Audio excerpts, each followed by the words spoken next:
Noong June 10, 2007, sumiklab ang labanan sa Gaza Strip sa pagitan ng Fatah at Hamas, ang dalawang partidong politikal sa Palestine, dahil sa agawan ng kapangyarihan na nagresulta sa tuluyang paghati ng Palestine sa dalawang entities.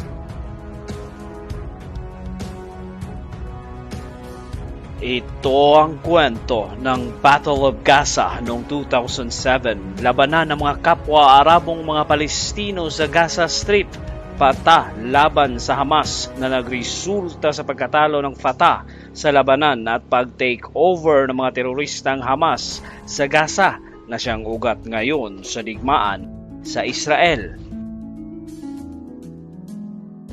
Matapos mamatay ng presidente ng Palestinian National Authority na si Yasser Arafat noong November 11, 2004 ay nagsagawa kagad ng eleksyon ng mga Arabong Palestino para mapunan ang pwestong naibakante ni Arafat na nagresulta sa pagkapanalo ni Mahmoud Abbas, ang chairman ng Fatah Party, sa 4 na taong termino bilang presidente ng Palestine. At noong February 8, 2005, magkasabay na inanunsyo ni Abbas at ni Ariel Sharon, ang Prime Minister ng Israel, ang ceasefire sa pagitan ng kanilang dalawang bansa, at pagkatapos ay ibinalik ng Israel ang Gaza sa kontrol ng mga Palestino noong September 26, 2005 na dating under occupation ng Israel simula pa noong 1967 matapos ang kanilang pagkapanalo sa Six-Day War.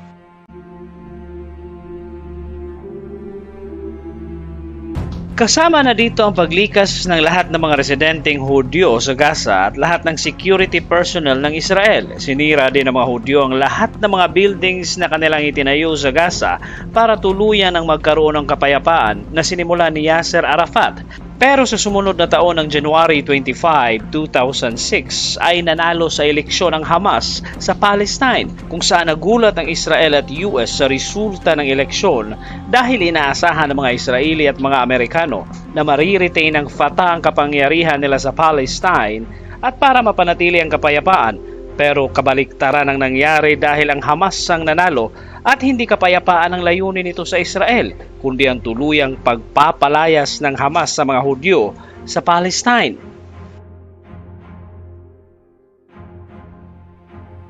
Kaya noong March 29, 2006, itinatag agad ang unang Haniya government sa Palestine na karamihan ay miyembro ng Hamas na pinamumunuan ni Ismail Haniyeh, ang pinakapinuno ng Hamas bilang Prime Minister ng Palestine, kung saan nireject kaagad nito ang mungkahi ng US, UN at European Union na i-recognize ng Hamas ang bansang Israel na dahilan sa pagpapatupad ng economic sanction ng international community laban sa Palestinian National Authority. Sinarado naman kagad ng Egypt at Israel ang kanilang border crossing sa Gaza. Pagkatapos ay binarikada ng mga Israeli ang buong Gaza sa lupa at dagat dahil wala itong utang na loob at napaka-traidor dahil matapos nilang maibalik ang Gaza para sa kapayapaan na hindi sila i-recognize ng Hamas.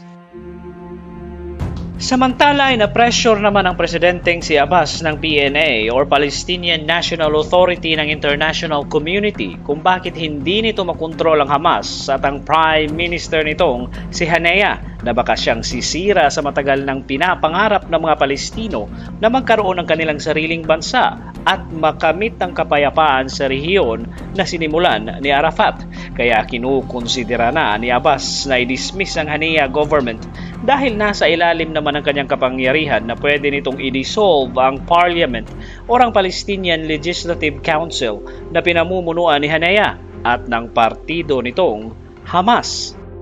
Dahil dito, naglagay ng security forces si President Abbas sa Gaza Strip na direktang nasa ilalim ng kanyang kontrol na umabot sa 1,000 personnel para mapanatili ang law and order sa lugar dahil nagsisimula ng manggulo ang Hamas sa mga sibilyan sa pamamagitan ng pagwewelga at kung ano-ano pang kaguluhan ang ginagawa nito sa Gaza na kinounter naman ng Hamas sa pamamagitan ng pagtatalaga rin ng kanilang sariling security force na tinawag nilang executive force dahil sila daw talaga ang legitimate na gobyerno ng Palestine dahil sa kanilang pagkapanalo sa legislative election.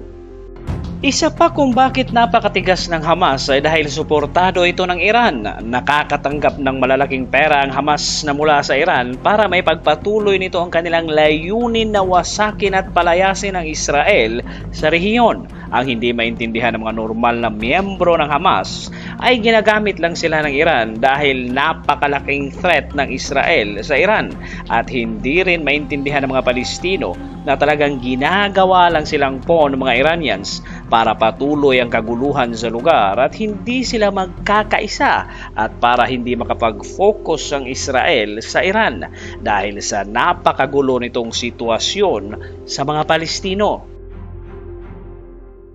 Habang personal interest lang din naman ang habol ng mga pinuno ng Hamas, partikular si Ismail Haniyeh na malaki ang naibubulsa sa mga perang ipinapadala ng Iran sa kanila, samantala ang partidong Fatah naman ni Abbas ay gusto lang namang ipagpatuloy ang Oslo Accords na sinimula ni Arafat para tuluyan ng magkaroon ng kapayapaan sa lugar para magkaroon na sila ng sarili nilang bansa. Pero dahil sa hindi pakikipag-cooperate ng Hamas sa kanilang presidente, ay paniguradong sila mismong mga Palestino ay magkakagulo-gulo.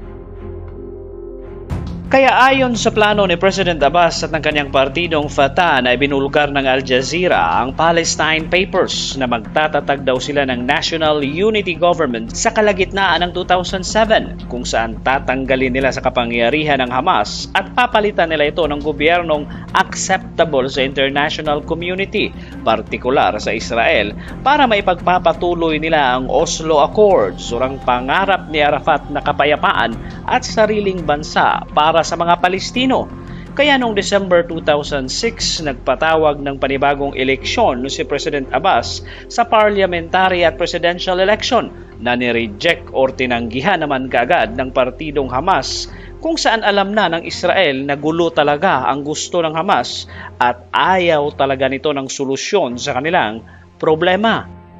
Kaya sa pagpasok ng buwan ng June ng 2007 ay dumami na ang pwersa ni President Abbas sa Gaza na umabot na ito sa 3,000 sundalo na suportado ng US. Sa pagtakbo ng araw ay painit ang sitwasyon sa Gaza dahil dumami rin ang mga sundalo ng Hamas na suportado naman ng Iran. Hanggang noong June 10, 2007 nang biglang pagdadamputin ng Hamas ang iilang miyembro ng Fatah sa syudad ng Gaza, kung saan isa sa mga ito ay si Muhammad Zwerki na inihulog ng Hamas sa pinakatuktok ng pinakamataas na building sa syudad ng Gaza na nakita ng lahat dahilan sa pag-open fire ng puwersa ni Abbas sa Hamas.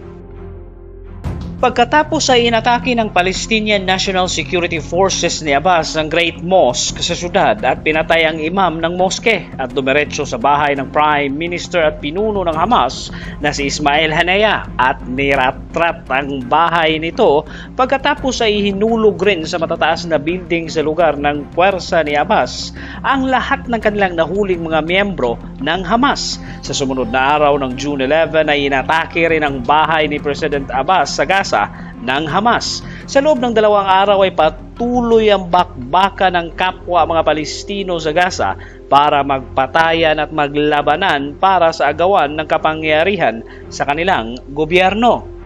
June 12 ay nagsimulang muli na umatake ang pwersa ng Hamas sa mga main bases ng Fatah sa Gaza, kung saan bumagsak kagad sa kontrol nito ang bayan ng Jabalia dahil sa kanilang paggamit ng rocket-propelled grenades at mga automatic weapons. Sa sumunod na araw ng June 13, inatake naman ng Hamas ang headquarters ng Palestinian National Security Forces sa Northern Gaza para makontrol nila ang main road, ang South at North Road sa lugar. At sa parehong araw ay pinasabog ng Hamas ang headquarters ng Fatah sa syudad ng Khan Yunis sa Southern Gaza na ikinamatay ng 5 sibilyan sa lugar.